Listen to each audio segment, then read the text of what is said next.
یاریەکانی خولی تۆپی دەستی کوردستان بەردەوامی هەیە و لە کۆمەڵی هەولێر یاریەکانی جەولەی چوارەم بەڕێوە چوو لە هۆڵیانی هەولێر. لە یاری یەکەم تۆپی دەستی سۆران و مەخمور دەبا بە یەکگەیشتبان، بەڵام یارزانانی مەخمور ئامادەی یاریەکە نەبوون.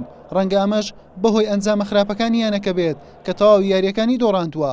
هەر بۆیە یاریەکە بە ئەنجامی 15 گۆڵی بێوەڵام بە سوودی سۆران تەواو کراو، بۆ خاوەنی یەکەم سەرکەوتن و بە 3 خاڵ چووە خانەی پێنجەم. ماوەی مانگێک و نیو زیاترە خۆمان ئامادە کردو بۆ بوتۆڵەی تۆپی دەستی کوردستان. ئێمە ڕاستە یاری یەکەمان بەرامبەر بۆ بەرامبەریانەی ڕوانز، یاری دووەمان بەرامبەریانەی هەولێر دۆڕاند. ئەوڕۆ تەمەنایەوەمانە کرد یاریەکە ئەنجام بدەین و بیکەین، بەڵام بەداخۆ بۆی ئامادە نەبوونیانەی مەخمور یاریەکە نەکراوەش فرسەتێکی باشە بۆ ئێمەکەوە ئیستراحەتێکی باشتر بکەین، بەڵام ئەوەی لە توانای ئێمەدەوە لە تااقەتی ئێمەدا زۆر زیاترە لەو دوو یاری ئەنجاماندەوە. ئەمە بەنیازی ئەوەین ئەگەر بە پلەی کەمیش نەبێ تاکو ئێستا ئەمەلمانەوە بە پلەی دووەم سەرکەوین بۆ خولی نایبی کوردستان و لە خولی نایبی کوردستان ئەنجامێکی باش چاوەڕمان دەکات، چونکە هەم یارزانەکانمان گەنج و خیبرەتێکەرمان کردووە بۆی تیپێکی تۆکمە دروستکەین. لە یاری دووەم هەردوویانەی تەختەق و ڕەواندز بەیەکگەیشتن.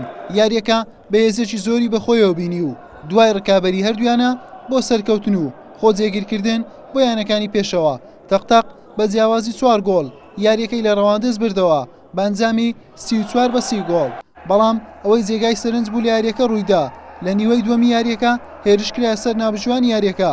دوای 40 خولەک لە وەستانی یاریەکە یەکێتی تۆپی دەست بڕیاریدا بە تەواوکردنی یاریەکە. بەم جۆرە تەختەق بۆ خاوەنی 4 خاڵ و هاتە خانەی سێم و ڕەواندزیش چووە خانەی چوارەم بە 3 خاڵ.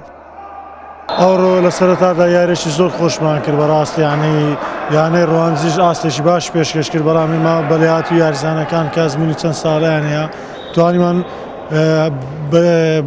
بەوەردەوام لە پێشەوان بین، بەڵام لە خولەکی 19 تایمی دووەم هەندێک پشێوی ڕوویدا ئەوە بوو ناوژوان یاریەکەی تەواو کرد لەبەرەوەی هێرشیان کردە سەر ناوژوان و سەرپەرشتیار یاری، بەڵام دواتر نازانم بە چ هۆکارێک و چه علاقاتێک با بڵێن بەو شێوازە 11 دقە یاریمان کردو، ئەوەش دوایی 40 دقە لە ڕاوەستان، یعنی ئەمە هەموو سار ببووینەوە با بڵێنەوە ڕاضەیە. دووبارە دەستمان پێ کردو توانیمان جیاوازەکە زیاتریش بکەین. لە یاری سێم و کۆتاییش یانەی سێمێڵ میوانداری بەردەڕەشی کردو.